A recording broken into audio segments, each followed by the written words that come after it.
Bonjour, alors aujourd'hui je vous montre un petit peu mes encours.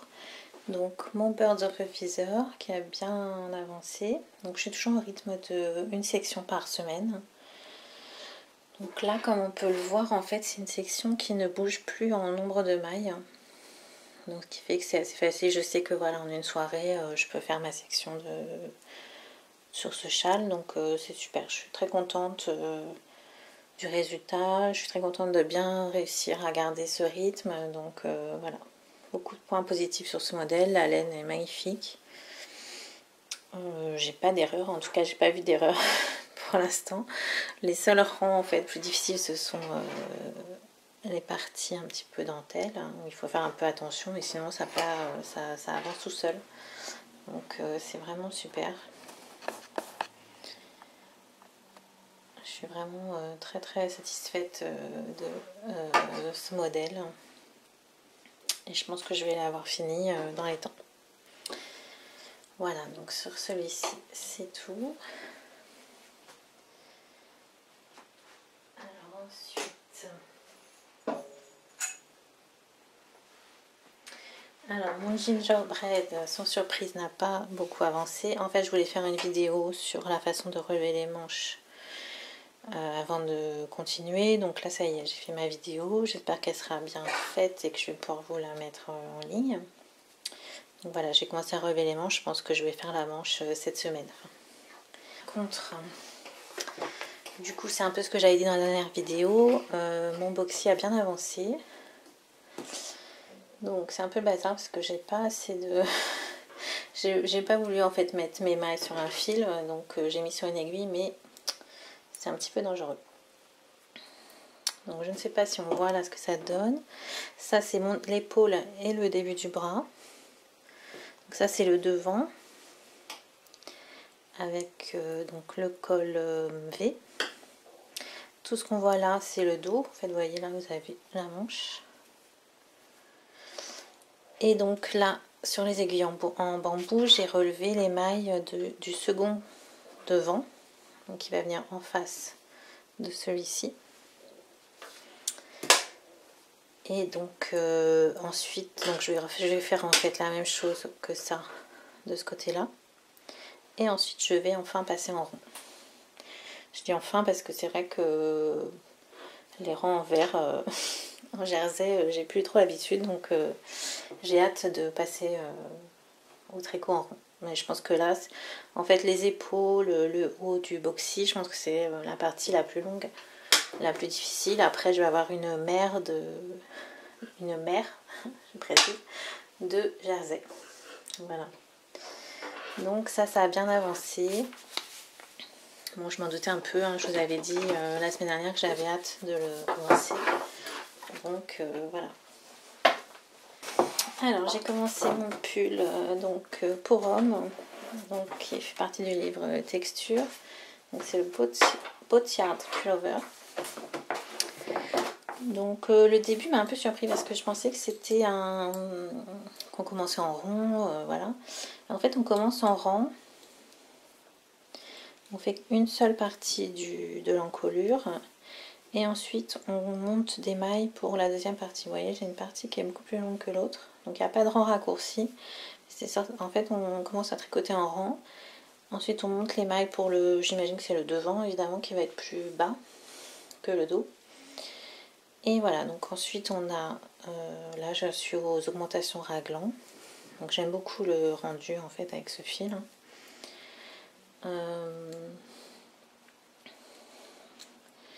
Alors la seule chose, en fait je suis pas tout à fait le patron au niveau des points, parce qu'en fait si je suis la répétition, en fait tous les rangs là on fait des augmentations raglan et on a un rang donc qui nous dit, enfin voilà, on a un rang type à répéter. Et moi si je suis ce rang, en fait j'ai pas mon motif de pointe de blé. Donc du coup, bon bah je fais les augmentations telles qu'elles doivent être, mais voilà, je suis pas ce qui est indiqué dans le livre. Alors je ne sais pas si je me suis trompée, s'il y a un petit souci au niveau du livre. J'imagine que je me suis trompée quelque part, mais bon, je ne vois pas où, ça me pose pas de problème. Le résultat là me convient, donc je vais continuer comme ça. je préfère avoir quand même le bon motif. Donc voilà, je regarderai peut-être de plus près s'il y a un errata ou quelque chose sur ce modèle. Si vous l'avez fait, n'hésitez pas à me donner votre retour. Donc voilà, donc ça, voilà, je suis au tout début. Donc je crois que j'ai 25 pelotes pour tricoter ce pull. Donc je vais essayer de prendre un rythme de 2 pelotes par semaine. Bon, c'est pour Noël, donc il n'y a pas d'urgence, voilà. Mais bon, je me dis, c'est assez rapide. Là, j'ai une pelote, un peu plus d'une pelote là sur l'encolure. Ça se fait quand même assez bien. Une fois que je vais avoir passé les emmanchures, ça va être tout droit. Donc voilà, je vais essayer de tenir ce rythme-là pour peut-être l'avoir fini pour la rentrée. Voilà, donc ça, ce modèle avance bien. J'aime beaucoup la laine, de toute façon, c'est la laine Népal de Drops. Et c'est doux, c'est très agréable à tricoter. Ensuite, j'ai commencé Tresna. Voilà, donc Tresna, en fait, on commence par tricoter la bande de dentelle. Donc je pense que ça va être la partie la plus longue du modèle. Alors c'est une très jolie dentelle avec un peu de torsade, des jours. Et là, vous voyez, là on ne le voit pas évidemment parce que c'est pas bloqué, mais ça fait des petites dents. Donc j'aime beaucoup le rendu. Alors il faut quand même être assez attentif parce que vous avez des rangs dentelles sur l'endroit et sur l'envers. Donc voilà, là c'est le démarrage. Donc il faut faire attention. Et ensuite on relèvera les mailles du châle dans les jetés qui sont faits sur le bord en fait. Voilà. Donc c'est le début. Ça va être, moi je pense que ça va être la partie la plus longue. Donc c'est pareil, je vais essayer, comme c'est en fait 8 rangs, si je me trompe pas, oui 8 rangs qu'on répète.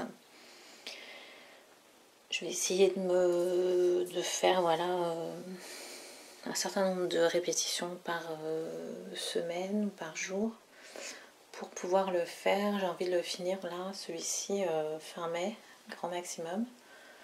Donc je pense qu'il faut que je prévois voilà, maximum 10 à 15 jours sur la dentelle. Ensuite ce sera du point mousse avec des rangs raccourcis. Donc voilà. Et je pense que je vais faire une petite vidéo pour celles qui l'ont acheté pour voir les différents points, puisqu'on a un petit peu de torsade, on a des jours, on a des mailles tricotées ensemble. C'est vraiment très joli. Je suis très contente de ce petit modèle. Je suis très contente de la laine aussi, qui est parme mais avec des nuances de rose ou des nuances de prune. Donc du coup c'est pas trop parme. Voilà. Et bien je crois que j'ai fait à peu près le tour. Je vais juste vous montrer une petite chose en crochet pour terminer. Donc c'est juste un essai. Je suis à l'endroit, oui je suis à l'endroit là. C'est en fait un nouveau modèle de Not So Cute hein, qui s'appelle Sea Glass Shawl. Donc je suis en train de traduire et donc j'avais oui non oui c'est ça. J'avais envie de voir ce que ça donnait. Moi j'aime bien en fait la dentelle au crochet mais dans des fils un peu rustiques. Donc j'aime bien voilà que ce soit un peu brut, que le côté brut du fil tempère un petit peu l'extravagance parfois des choses qu'on peut trouver au crochet. Et donc ça c'est en fil Holzgarn super soft, donc je crois que c'est la couleur flanelle grey. Alors je le ferai pas dans cette couleur parce que j'en ai pas assez, mais je pense que je vais le faire dans une autre couleur. Alors je l'ai pas bloqué là, je vais le bloquer, c'est pour ça que je l'ai quand même coupé les fils. Et donc je le ferai dans une autre couleur, il faut que je regarde dans quelle couleur j'ai assez de laine parce que ça me plaît beaucoup. Ça se tient bien en fait en super soft.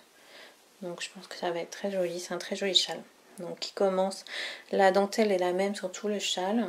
On tricote la dentelle en même temps que le reste du châle. Et sur le châle en fait on fait des augmentations. Alors, je suis désolée, j'ai pas pris le modèle. Peut-être que je l'ai pris. Ici, donc il est quand même assez grand. Il vous faut à peu près, on va dire 800 mètres de laine. Je ne vais pas vous montrer le patron. On a du texte et des schémas. Donc voilà, si vous voulez voir dans sa globalité là ce que ça donne.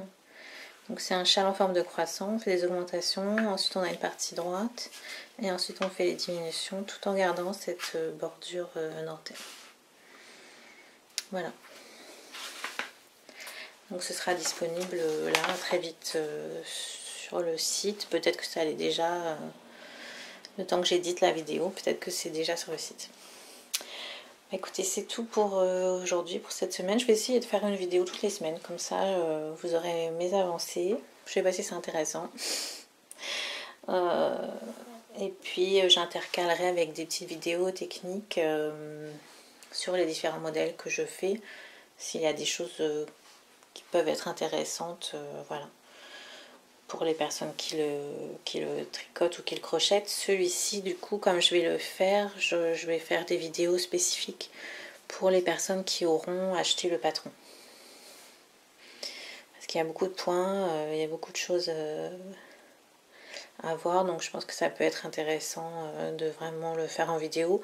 En tout cas, le démarrage, puisque après ce sera juste une question d'augmentation et de diminution en bride, mais au moins le débarrage, voir un petit peu les différents points, voir ce que ça donne. Voilà, bah écoutez, je vous souhaite du coup une bonne semaine et puis peut-être à la semaine prochaine sans doute.